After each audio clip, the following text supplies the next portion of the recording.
Hello, today we will be focusing on environmental history.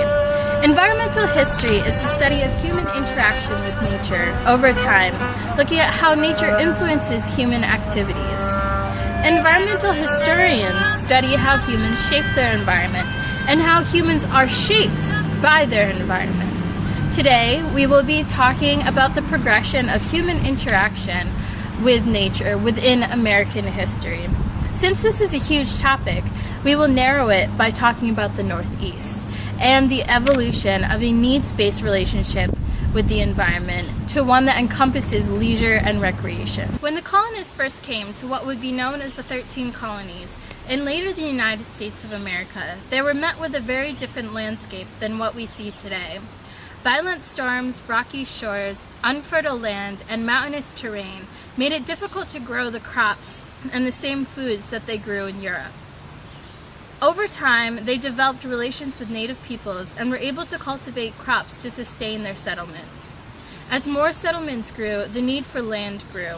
Colonists pushed native peoples west and spread their settlements. As time went on, the 13 colonies were formed, and then the United States of America was established during the American Revolution. Throughout the next several hundred years, settlements became colonies, which became states, with more people needing to ship supplies farther and farther. During most of this time, people were close to the land. Many settlers were farmers, tilling, planting, and harvesting crops, raising livestock, or bought from their neighbors. Horses and other pack animals were used to transport goods. Information traveled by horse, by foot, and the use of waterways became more popular for its ease of use and speed. Canals were created, such as the Erie Canal, which ran from Albany to Buffalo, New York, and was completed in 1825. Barges filled with people or goods traveled along the canal, and traveled much faster than any other form of transportation of the time. The creation of canals changed the way in which people interacted with each other and with goods. It was faster to travel, making information spread quicker, goods to be moved faster, and for people to travel more miles in a day. Thus, people shaped the environment for societal and cultural benefit. Other regions of New York relied more heavily on waterways, even as trains were developed and rails were set. In the Adirondacks, it was said that rivers were the freeways of the region. In the Adirondacks, the local people had to adapt to their landscape around them. Large mountains, steep valleys, many rivers and lakes, and soil which was rocky and hard to cultivate for agricultural purposes. In the case of the Erie Canal, humans changed the local environment to suit their needs for transportation, creating canals and directing the water flow. In the case of the people of the Adirondacks, they were shaped by their environment, changing how they traveled. Canoes and guideboats were used as transportation, with local people maneuvering the existing waterways. Using the Adirondack waterways was essential to the industries of the area, such as logging and tourism. Prior to the development of tourism in the area, the land was used out of necessity for food, transportation, and shelter. As we approached the 1900s, tourism began to pick up in the Adirondacks with month-long hunting and camping trips led by local guides. This altered the way in which people viewed the environment. Prior to the guided trips, the environment was seen as a home, a source of food, shelter, and essentials for life. When this type of tourism began, wealthy residents of the cities traveled to the Adirondacks for recreation.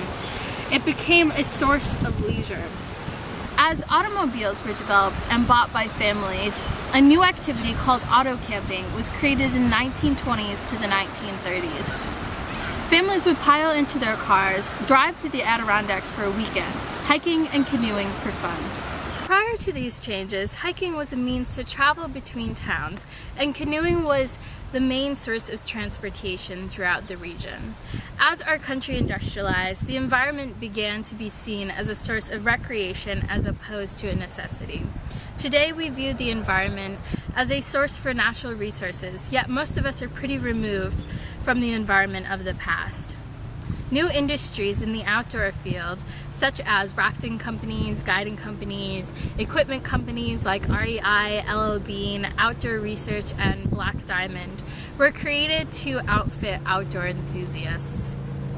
Entire industries have risen, forming employment opportunities and schools of research because of the change in which humans use their environment.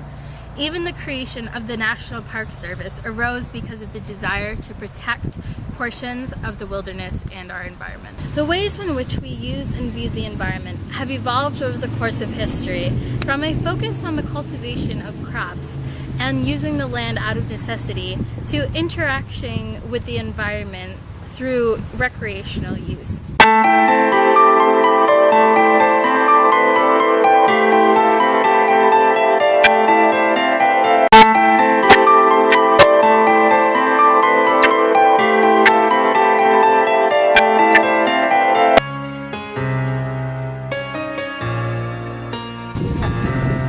The ways in which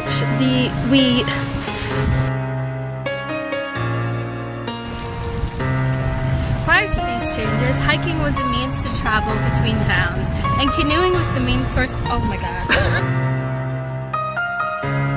Yes. Throughout the next several hundred years, settlements became colonies, which became states, which more people. Oh gosh.